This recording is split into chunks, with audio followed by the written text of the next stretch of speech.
The motorcycle helmet crashes into Nina Carter's back before she can turn around. The impact echoes across Brookwood Academy's parking lot.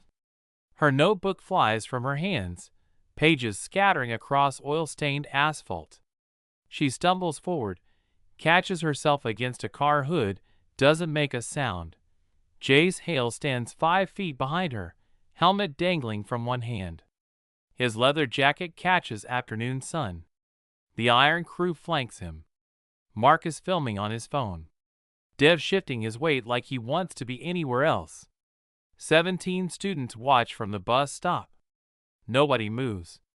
You military brats think you can just roll in and take what's ours. Scholarships, opportunities, spots that belong to real locals. He tosses the helmet to Marcus.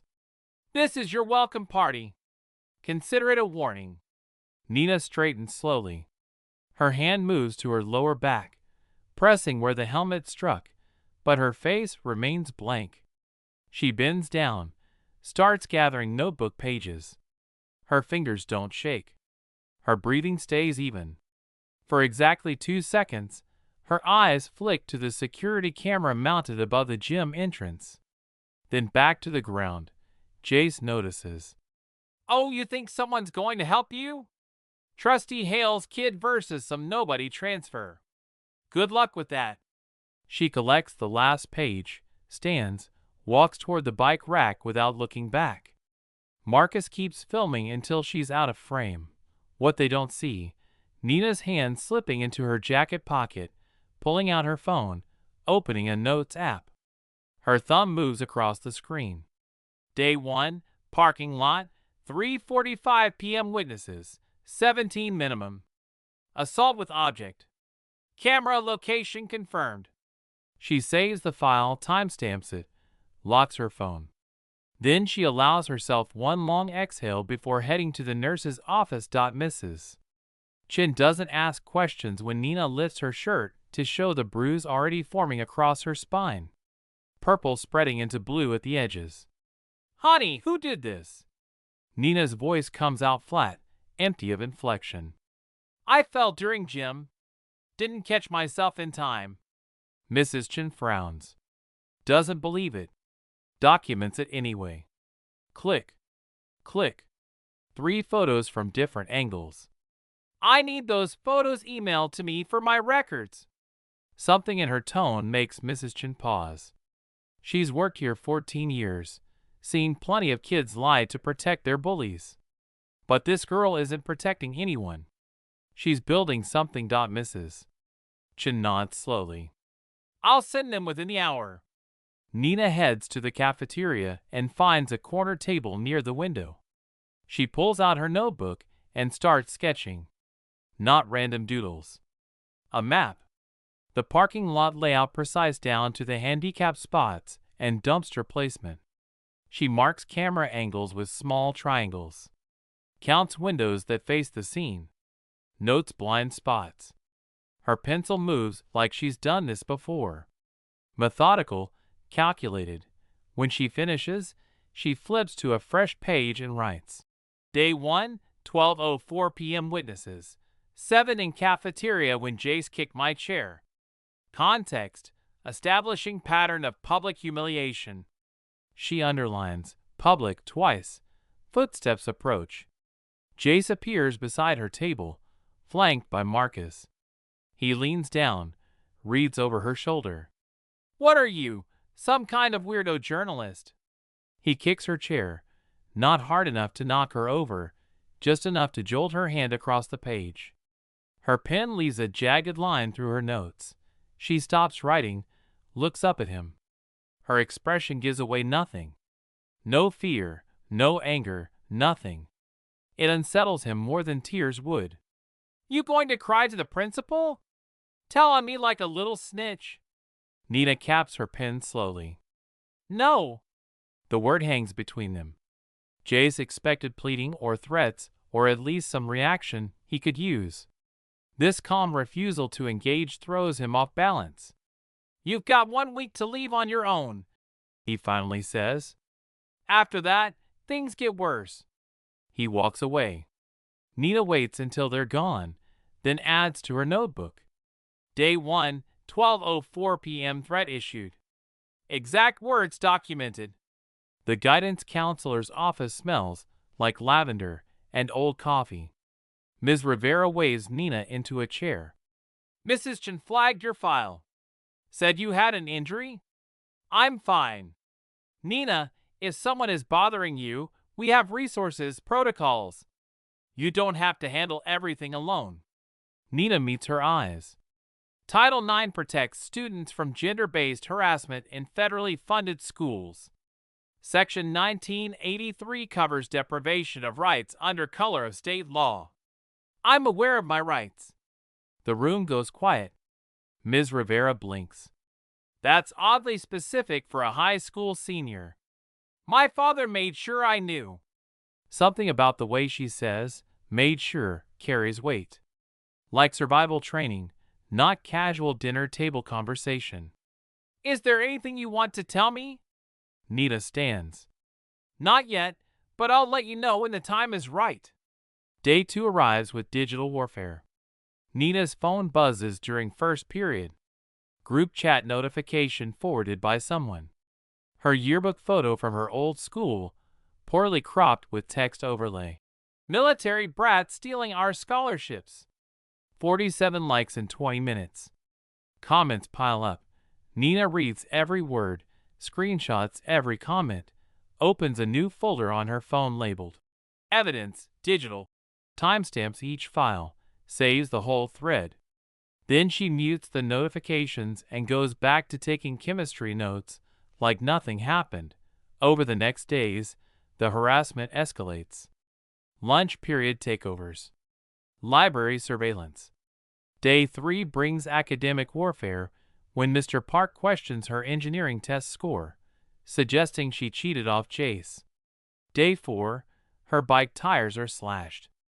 Day 5, Mr. Park changes her score to under review without evidence. Nina documents everything. Dates, times, witnesses, exact words. She creates a spreadsheet, incident type, location, evidence. Methodical as surgery. Day 6 behind the gym. For 10 p.m. Jace corners her with his crew. Marcus films. Jace grabs her backpack strap, yanks, shoves her against the wall. You think you're better than us, Jace says. His face is inches from hers. Walking around with your little notebook, documenting everything like you're some kind of investigator. Nina's voice comes out quiet, steady. I think you're scared of me. The words land like ice water. Marcus stops filming. Dev's eyes go wide. Jace's face twists. What did you just say? Nina doesn't repeat it, just holds his stare. The silence stretches. Jace pulls back his arm, not to hit, just to threaten. Nina's body language shifts. Something almost imperceptible. Her weight redistributes. Her breathing deepens. Her eyes track his center mass instead of his face. Jace notices. Hesitates. The moment passes. That night, Nina sits in a room with evidence folders spread across the screen. Photos, videos, timestamps, witness names. She has 17 documented incidents, but she's missing the parking lot footage. Without it, the pattern looks like he said she said. She opens her school email, types a message to the IT department. Subject: FOIA request for security footage. She lists the parking lot camera, date, time, range, attaches the nurse's photos, sends it. Day 7. Principal Reese's office. Nina requested this meeting through official channels. Sent her evidence packet ahead. Reeves has the packet open on her desk, flipping through pages. This is extensive, she finally says. Why didn't you report this immediately after the parking lot incident? I needed to establish pattern of behavior. One incident can be dismissed as conflict. 7 incidents demonstrate systematic harassment. Reeves nods slowly. I'll need to review this with the vice principal and our Title IX coordinator. The door opens. No knock. Trustee Hale walks in. Jace's father, 60, silver hair, expensive suit. Eleanor, we need to talk. He doesn't acknowledge Nina. My son tells me there's been a misunderstanding. Some new student making accusations. Now he looks at Nina. Dismissive glance. Kids these days film everything out of context. Social media makes everyone think they're a victim. He leans on Reeves's desk. Casual, powerful. Jace is a good kid. Legacy student, never been in trouble. If there was any conflict, I'm sure both parties share responsibility. We wouldn't want this to become a formal complaint. Bad publicity for everyone. I'm sure we can handle this internally. Reeves looks at Nina, then at the packet, then at Trustee Hale.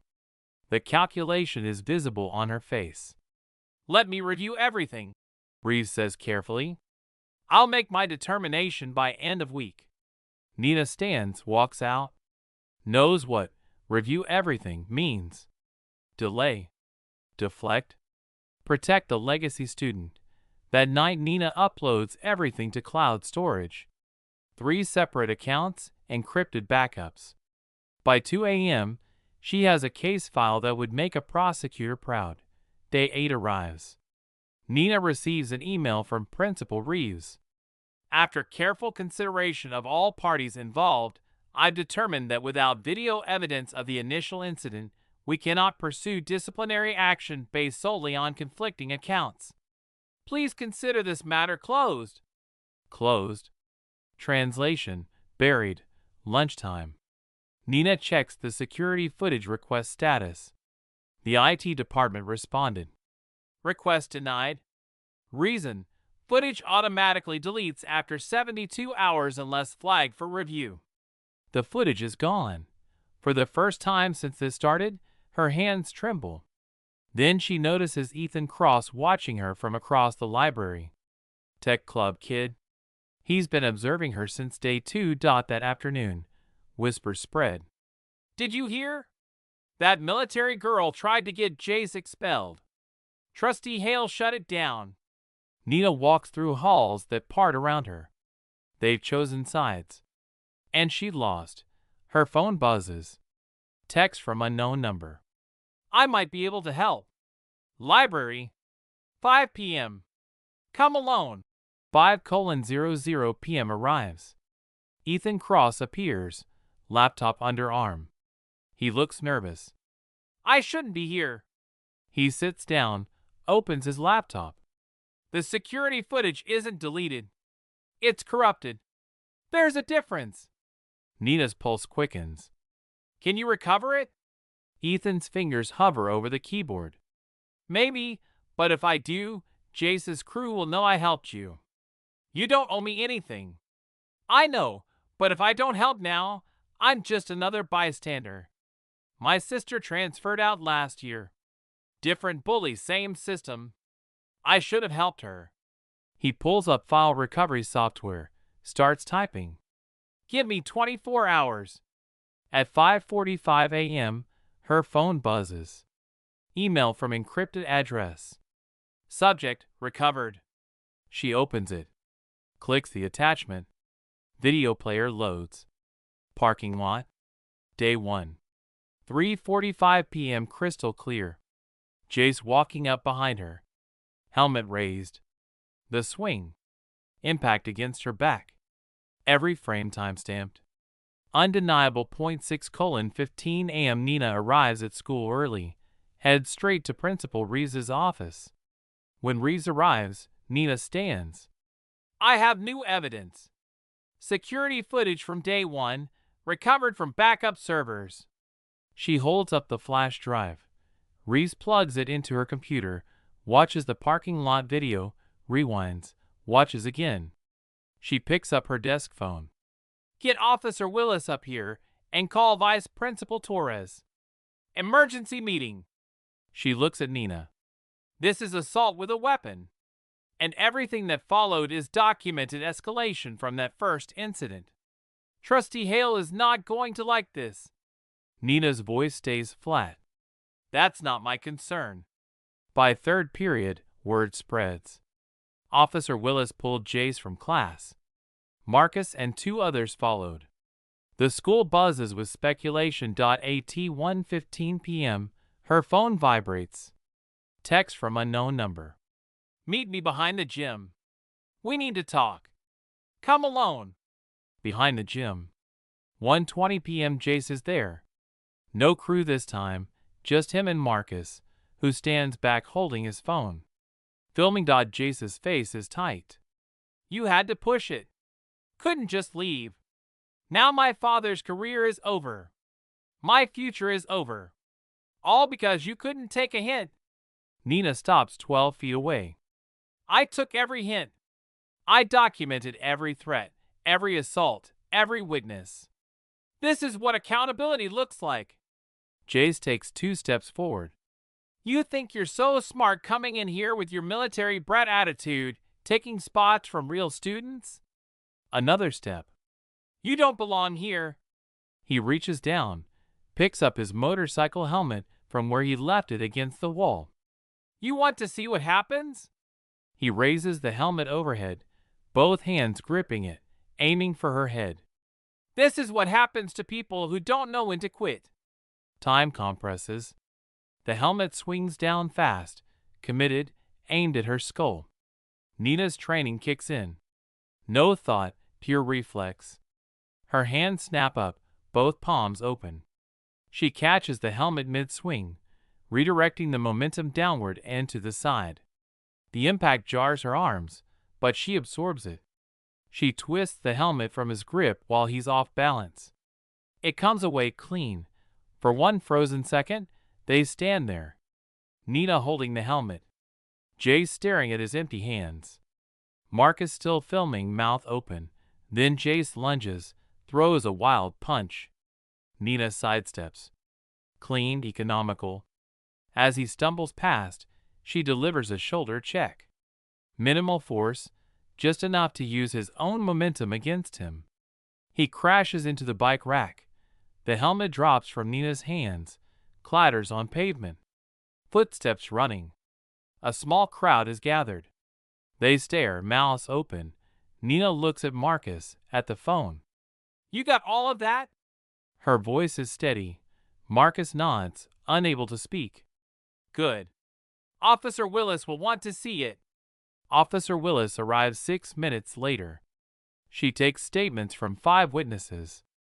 All corroborate. Jace swung first. Nina defended herself. Minimal force used. Marcus hands over his phone without argument. Willis looks at Nina. You've had self-defense training. Nina nods once. Since I was 12. Krav Maga. My father insisted. That explains the technique. Clean redirect. Appropriate response level. She turns to Jace. You're coming with me again. 2 hours later, Principal Reeves' office. Nina sits across from Reeves, Officer Willis, Vice Principal Torres, and both sets of parents. Willis has already reviewed both videos. Reeves clears her throat. After reviewing security footage, witness statements, and Officer Willis's preliminary findings, we have clear documentation of systematic harassment escalating to assault. She looks at Trustee Hale. Your son initiated violence twice. The second time was captured on multiple devices. Trustee Hale's voice is tight. My son was provoked. Willis cuts him off. Your son attempted to strike Miss Carter in the head with a blunt object. That's aggravated assault. Her response was textbook self-defense. Nina's father speaks for the first time. Captain Carter, 48, military bearing even in civilian clothes. My daughter has been trained in Krav Maga since she was 12 years old. I moved our family to 4 different countries in 6 years and couldn't always be there to protect her. I taught her to survive, to defend herself when necessary, and to document everything. She could have seriously hurt your son. She chose restraint. Reeves looks at Nina. Miss Carter, can you explain why you waited 8 days? Because I knew the system would protect him if I acted first. legacy student, trustee's son. If I'd fought back on day one, I'd be the aggressive military kid who attacked a Brookwood legacy.